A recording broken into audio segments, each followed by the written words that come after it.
What if one everyday food could help stop prostate enlargement? As you can tell, this is an episode for the guys, but ladies, stay tuned because it could make a huge difference in your man's life. We're going to show you how you can have zero side effects, more benefits than the top medications on the market. So stay tuned right after this.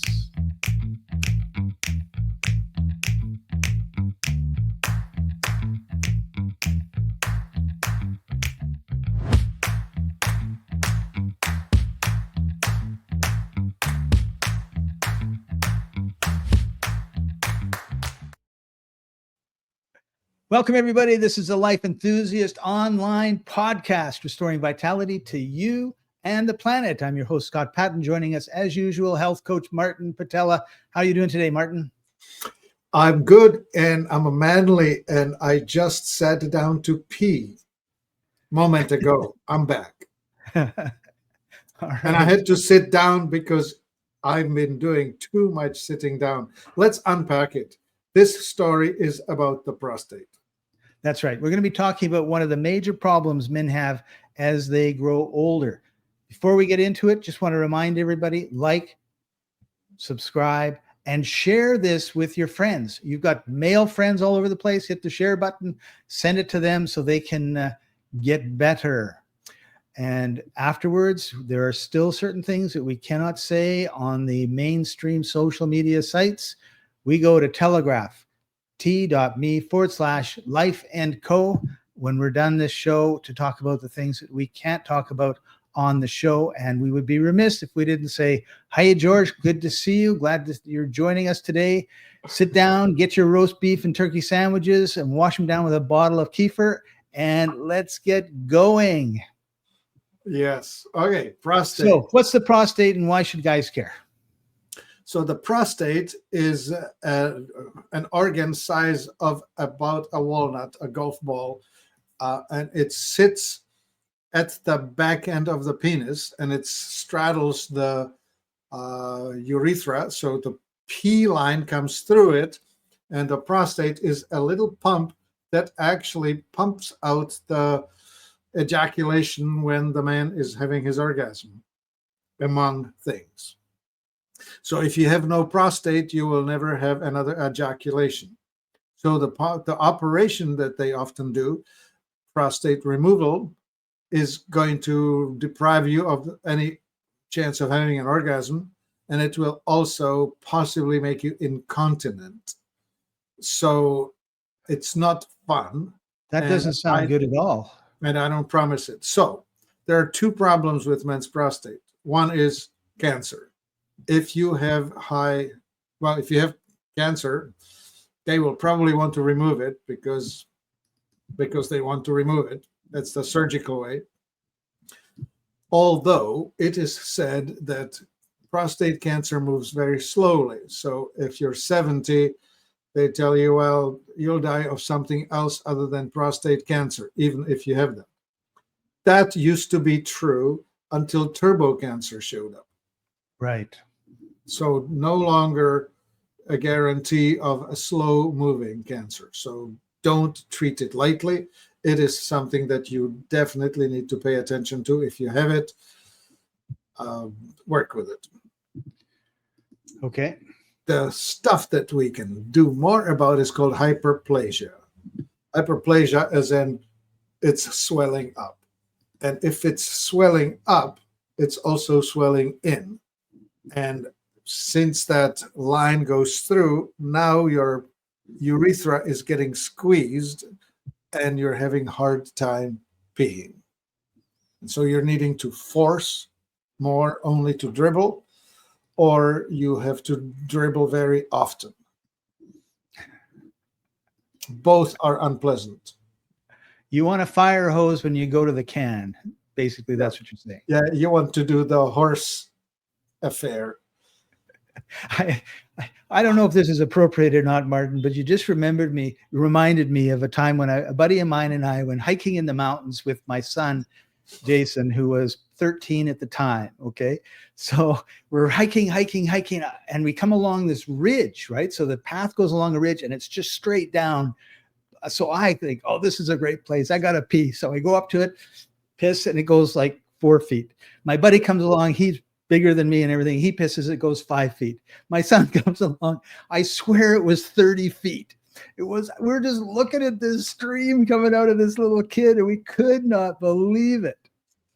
And that's what happens when you're young and strong. I remember we were doing pissing contests in my grade school. I think I was grade 6, 7, 8.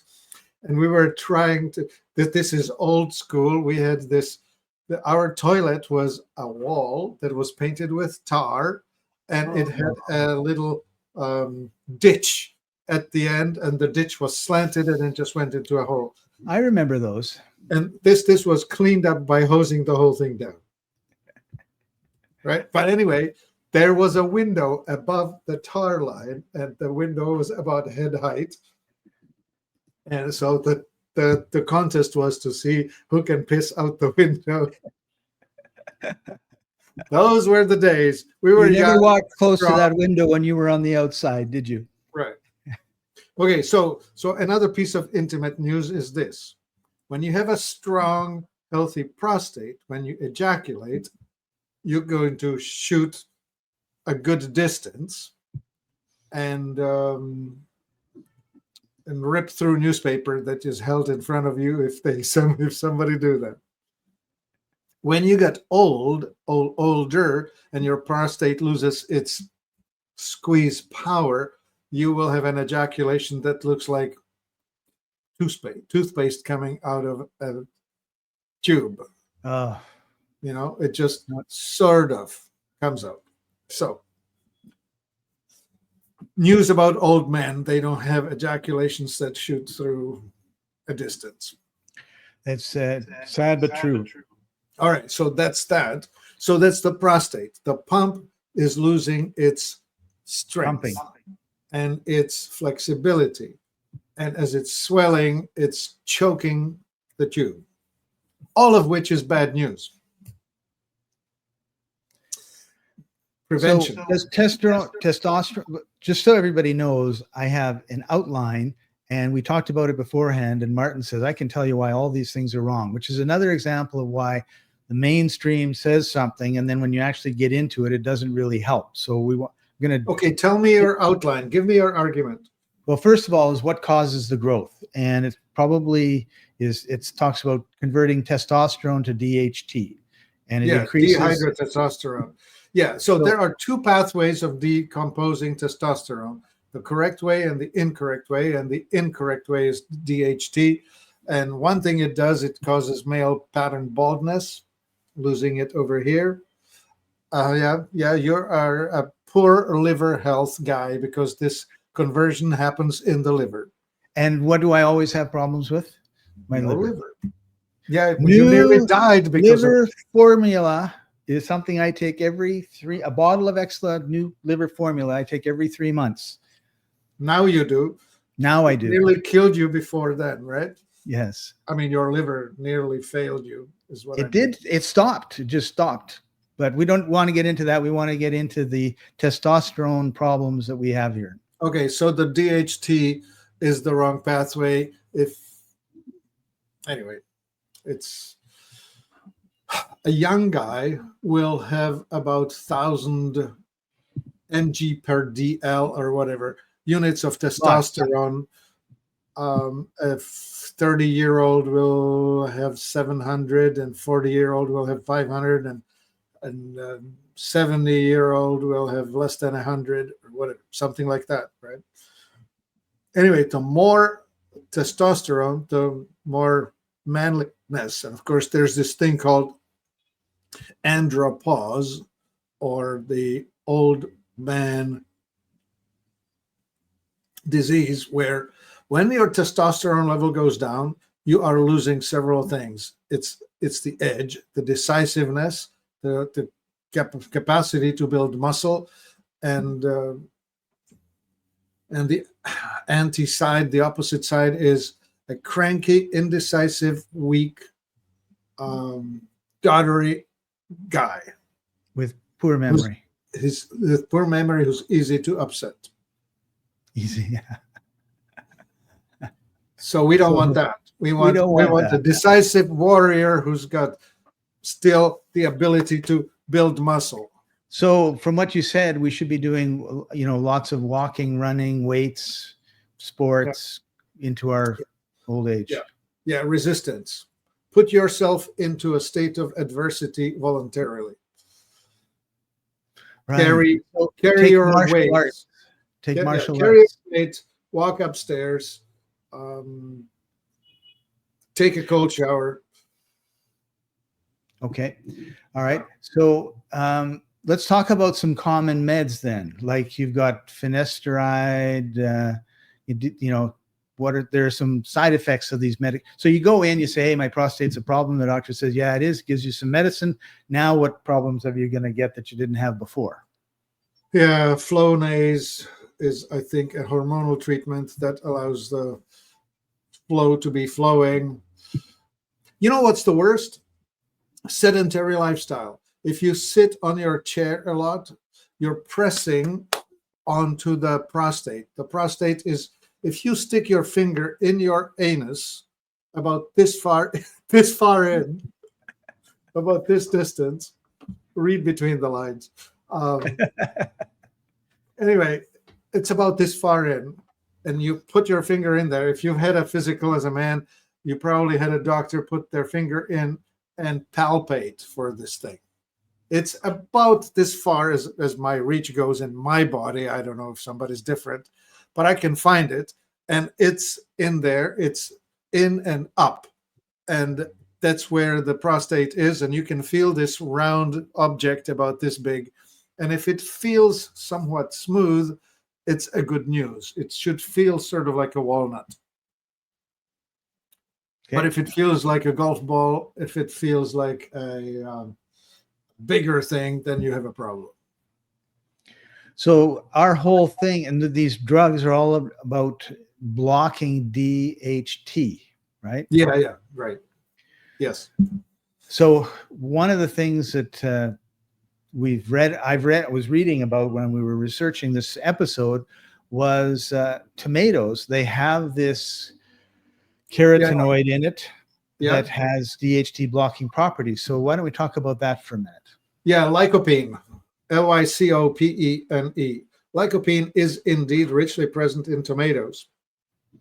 Awesome stuff. So the advice will be eat cooked tomatoes. It's actually accentuated in cooked tomatoes, not raw. So you want to be actually eating tomato paste. And this is a big trickery because the Italians have figured it out.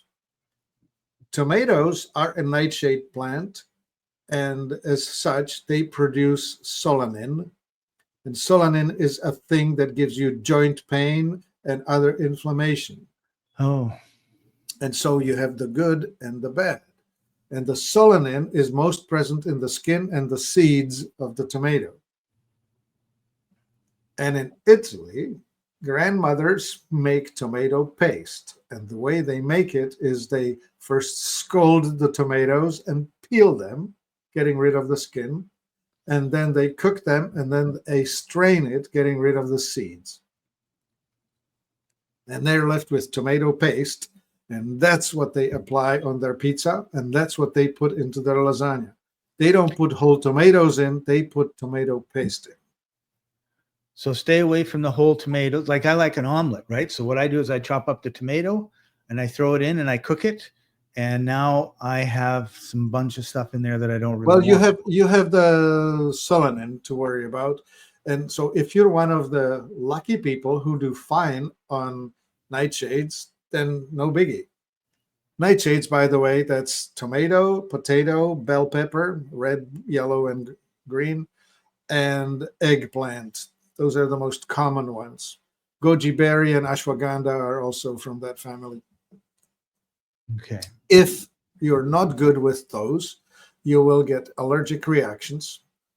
For example, if you feed me eggplant, I go red face. If you feed me potatoes, I'm good one time, but if you do it 3 days in a row, my joints will hurt. I have to watch that. I've had potatoes for breakfast because I was actually hung out for a week in a small town in Colombia with a friend of mine, and he cooked breakfast. He said, "I love to cook." I says, "Well, I love to clean." So he would cook, I would clean, and it was a bunch of fried up potatoes that came every time, Yep. and no problem Right. because it And was so over a week. some of us are okay. Now, interestingly, all these starches are better when they're cold, cooked and cold. So, for example, potato, freshly steamed, has a higher glycemic index compared to the one that has been cooked and then made cold, Right. which means So if you potato. cooked the potatoes up and then the next day you reheated them, you would have a lower glycemic. No. Yeah, no, you don't want to reheat them. You want to eat them cold, like potato salad. Okay. So, and Martin, for example, that's this guy, cooks his rice, steams the rice, and puts it in the fridge and uses it in the salad tomorrow. Cold, not hot. Okay. Yeah. So Anyway, what impact does heat have on lipocene? Somehow the lycopene is released and activated in the tomato. You want it cooked. Yeah. Now Okay. you make it cooked by the fact that you're making the tomato paste. So that alone is good. But then of course you can put it on pizza, lasagna, make tomato sauce with your meatballs. Because everybody loves tomato sauce. It's just a matter of not buying it out of the can, right? Well, no. Well, I don't know. I don't know how they make the tomato paste that you buy in the can. Have they removed the skins and the seeds? Probably. I think they did. You don't Right? see them. There are two ways, right? One is to strain it. The other one is to crush it and mill it, right? So if they were using some high-powered blenders to make it uniform and get rid of nothing, that would be the wrong kind of tomato paste. If, on the other hand, they make it by straining away both the skins and the seeds, then you would have the right kind of tomato paste. Right. So I guess the thing is go to the farmers markets, support your local farmer, and when you see a bottle of tomato paste made by the farmer's wife, ask her how she did it. Yep. Right. Or make your own. Or make your own. Tomatoes are one of the easiest thing to grow. Like you can grow tomatoes in a pot, like a 5-gallon pot with a sweet tomato on a balcony. It'll grow like mad. My dad had a very small garden in the back of the yard for decades.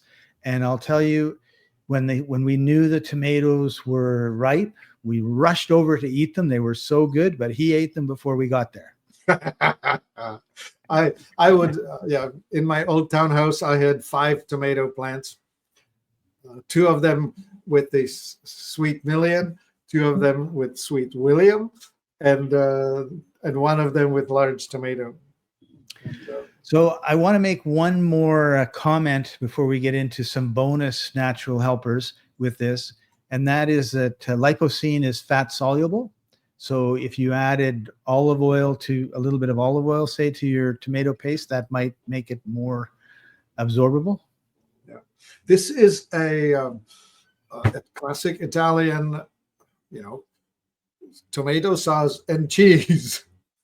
There's the fat in the cheese. You can't go wrong, right? Right. Except, of course, if you now are buying wheat, you have to buy wheat from Europe. You have to be importing Italian wheat because American wheat is toxic.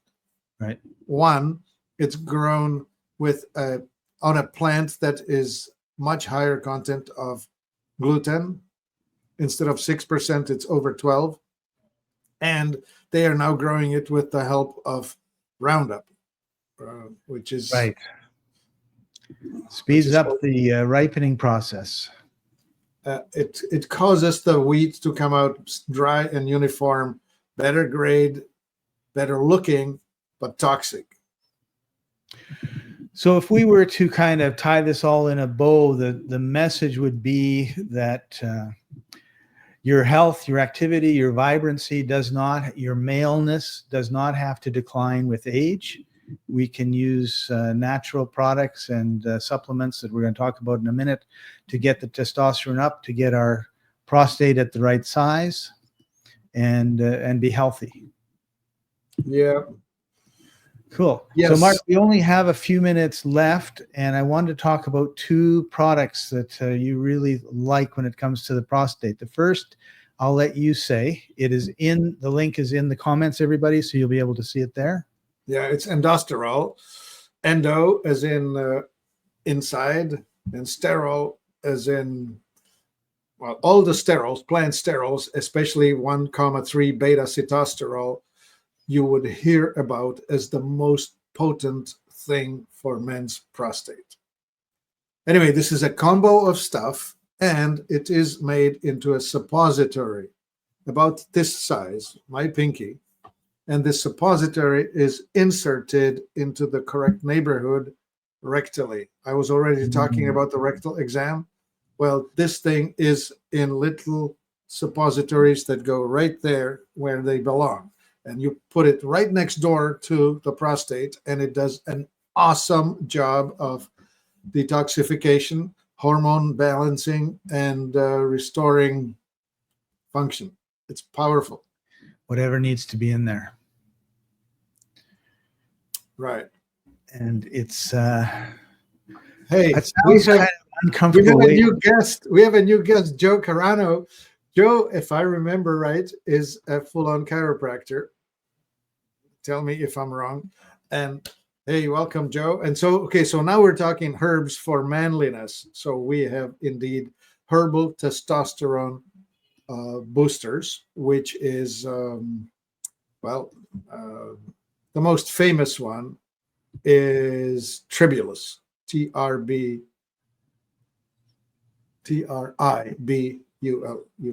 Tribulus. And that's an awesome one. And Joe also mentioned DIM, D-I-M, diendolyl methane, which is yay to chiropractic, by the way. DIM is found in sprouts of broccoli seeds. So, boys, broccoli sprouts on your salad is an awesome nutritional benefit. I often have broccoli sprouts. Yeah. Well, and look at you, strong and virile. Yeah, that too. Okay, so we only have like 5 minutes left. What about thyroidine? Well, and it's important to note that iodine is super important, and 20 years of deficiency in iodine will sure as anything get you problem in your reproductive organs. It's causing trouble in women, in breasts and ovaries, causing cysts, fibrocystic breast or ovarian cyst that happens to gals. And in men, it leads to prostate trouble. So do stay on iodine. Do not spare the expense. It's not big. It's just a few drops at a time. So how would you take it? A couple of drops in a juice or a glass of water? Or I drink a glass that's a pint size every morning. And this is a structured water that's got these beads in it. I throw in a spoonful of Himalayan salt brine. I throw in 6 drops of iodine tincture. I throw in 25 drops of humic or fulvic. What else do I add to it? Yeah, that's about it. Humic, salt, and iodine. That's my baseline. And that's the way you start your day. Yep. You need to hydrate first thing in the morning anyway. Yes. So thyroidine. I am not built like a linebacker. Well, who is built like a linebacker? Scott? Yeah, I think he's talking No, Scott is a thyroid type. Scott is built like a quarterback. Just keep on trucking. Yes, Joe says great advice. Thank you. Yeah, and then George says it works great to enhance. Who's writing 300 pounds of muscle at age of something? Oh, George. George is 300 pounds of muscle at 68 years of age. Well, we saw a picture of George. He We shared it got your with. pictures, George. It was great to see you. Those We know were what you awesome. look like. Thank you Thank for the personal touch, Joe. And not George. And I, as I said before, I want you on my personal detail. I want you to help me if ever I get so famous that somebody wants to cut my nuts off. Okay. Well, that sounds like a good place to sort of end this show. Next week, we're going to be talking. No, that was this week. Next week, what are we going to be talking about next week? The most powerful remedy in the world. Okay. And Martin will argue that I'm wrong. It's not this, it's that, which is what I want to do, because I want to bring forward, right now, one of the things I want to do is bring forward things that people are being told and that are wrong. And we know that they're wrong, and we're here to correct them, or at least help you not fall into those bad habits.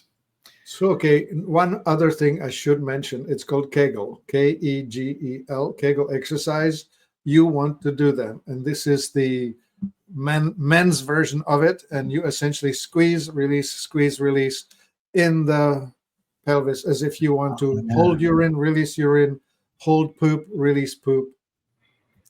And Joe, 77 years old, still works out every day. Way to go, Joe. Right. We're Joe, so happy you're in our lives. Good to hear. I'm 72 and I do the same thing. Work out every day. Got to do it. If you stop, if you don't use it, you lose it. That's right. Yeah. And I always stay at places that are on the 3rd or 4th or 5th or 9th floor and have stairs, and I take the stairs. Here, I'm on the 4th floor. There's no elevator. That forces us. So everybody, we're going to be heading over to Telegram right now. So come join us, t.me/life&co. If you're watching this later and you miss us, go there. They're archived. And we have George with the last word, heavyweights, sandbags, weight vest. I have a weight vest. I really like it for walking. Yeah. Awesome. Yep. Thank you, gentlemen, for joining us. Get a grandson. He'll ask you to carry him. That's right. It's awesome. So, Martin, thank you very much for taking time out of your busy day. Thank you, everybody, for joining us. We'll see you next week. Bye for now.